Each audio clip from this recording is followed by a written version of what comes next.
cette motivation de revenir l'année prochaine avec une autre médaille de champion du monde, plusieurs médailles de champion du monde. Justement, le président de la République, Bassirou Diomaye Diakhar Faye, qu'est-ce qu'il vous a dit lorsqu'il vous a reçu tout récemment au palais? D'accord. Bon, c'est une audience qui a été magnifique parce qu'on a Et comment même ça s'est Non, passé, non, la non, procédure non, de non, on veut les l'audience? détails. Hein, Oui, n'est-ce pas? on veut tout. Parce qu'à un moment, On veut il les faut, détails de l'audience. à un moment, il chuchote quelque chose à l'oreille, on veut savoir. Qu'est-ce qu'il vous a dit? Est-ce qu'il y a eu des promesses? Voilà. Et voilà. Oui. On est resté plus d'une heure avec lui. Oui. On a pris le temps. Je suis le plus jeune président de fédération du Sénégal et d'Afrique. Il est le plus jeune président de l'Afrique. Ce qui veut tout dire. Et j'ai été le premier président de fédération à être reçu. J'espère pas le dernier. Oui. On s'est d'abord présenté. Vous êtes plus âgé que Baledje? Non, il est plus âgé que moi. De taekwondo. Oui, oui, oui. Je suis le plus jeune. Ne vous inquiétez pas. C'était juste une question. Non, non, non, voilà, qui est un ami. Je sais. Donc, on s'est posé. Le président a pris le temps de nous écouter. Parce qu'avec notre tutelle, il était beaucoup plus question de laisser notre tutelle donner nos doléances. Notre tutelle, c'est le ministère, Madame le ministre des Sports, Jeunesse et Culture.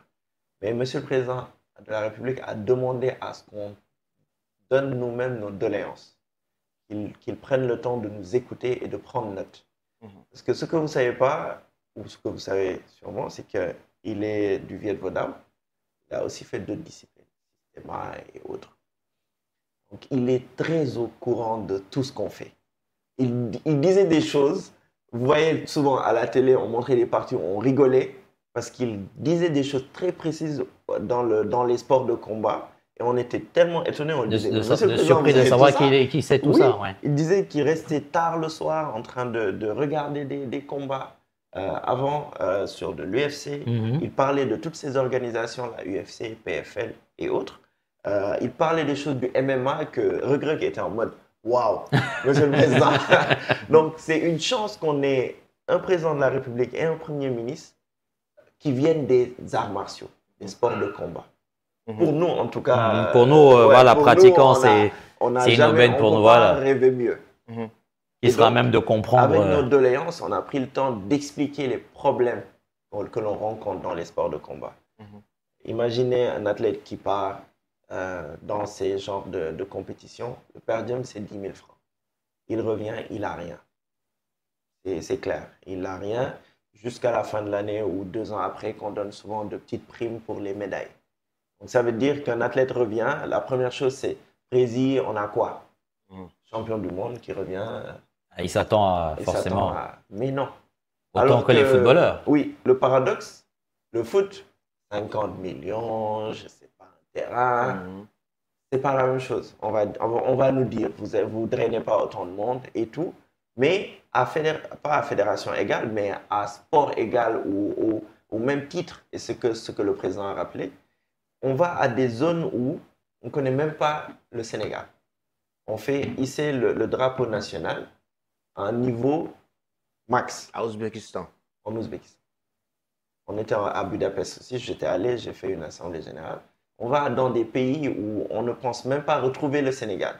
Et on gagne des gens de ce pays-là. Donc le président dit, vous savez, vous êtes à part égale. Vous ne devez pas vous considérer comme inférieur parce que vous allez à des niveaux. Lui, il va en Thaïlande, il combat contre un Russe.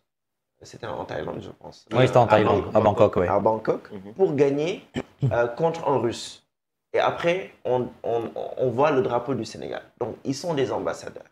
Donc, ils méritent les mêmes choses que ces autres disciplines-là qu'on connaît, le foot et le basket. Comment faire? Il a proposé des solutions en disant qu'effectivement, il y a le code du sport qui arrive, il y a d'autres lois qui vont être révisées, il y a d'autres procédures qui vont être mises en place pour permettre à ces combattants-là et à des fédérations qu'on appelle de petites fédérations de pouvoir s'en sortir. Parce que sinon, on va dire que c'est la mort des sports de combat, en tout cas de l'amateur. on va se retrouver avec tout le monde qui va aller vouloir faire du pro, voilà, pour essayer de s'en sortir. Et après, ils vont... Parce qu'il y a beaucoup de pays maintenant qui commencent à leur proposer des nationalités. Donc, on verra comme les Daguestanais ou les autres Russes qui vont prendre d'autres nationalités, ce qui va tuer nos sports de combat. Donc, il a vraiment proposé plusieurs solutions et a instruit Madame le ministre de voir comment réaliser cela, comment atteindre ces niveaux-là. Après, ça va demander du résultat. On lui promet que, effectivement, on a eu à faire plus de 30 médailles sans accompagnement. On a été accompagné, moi, de tout le temps que je suis président, que 2 fois. En Italie avec 2 athlètes et en Afrique du Sud avec 8 athlètes. Après, comment vous trouvez le fonds, le budget pour toutes ces compétitions de la Fédération de kickboxing? De ma poche d'abord. Et après, de tous les partenaires, j'en profite pour remercier Eric Favre, beaucoup d'autres, des bienfaiteurs qui vont se dire on donne 100 000 francs ici, 150 000 francs ici, qui permettent de régler 2 petites choses. Mais les gros fonds, effectivement, on va dire de l'économie de mes enfants. Ce qui n'est pas viable. Et c'est le cas de tous les présidents de fédération. Quasiment tous. Ils empruntent de l'argent, ils vendent des terrains, ils prennent leurs économies. Et on ne peut pas continuer à ce niveau. On est des volontaires qui payent, des volontaires qui sont des passionnés. Depuis que je suis président, j'ai dépassé la 50aine de millions. J'espère que ce ne sera pas un scoop, parce que ce n'est pas le but. Mais tout ce qu'on investit, on n'attend pas ça en retour. On attend que notre discipline arrive à ce niveau-là. Et venir devant un président qui sait, on va dire, ces problèmes-là, parce qu'il a fait du Viet Vo Dai, il a aussi vu ces complications. Et il nous disait, vous n'avez pas à m'expliquer, je le sais. Il l'a vécu. Il l'a vécu. Et donc, récemment, le Viet Vo Dai même était sorti. Ils ont fait aussi plusieurs médailles. Donc, il a toujours des gens qui sont de là-bas. Et il les voit sortir avec leurs propres moyens. Donc, il sait ce que tout le monde vit. Et je pense que d'ici quelques années, on verra beaucoup de changements dans nos sports.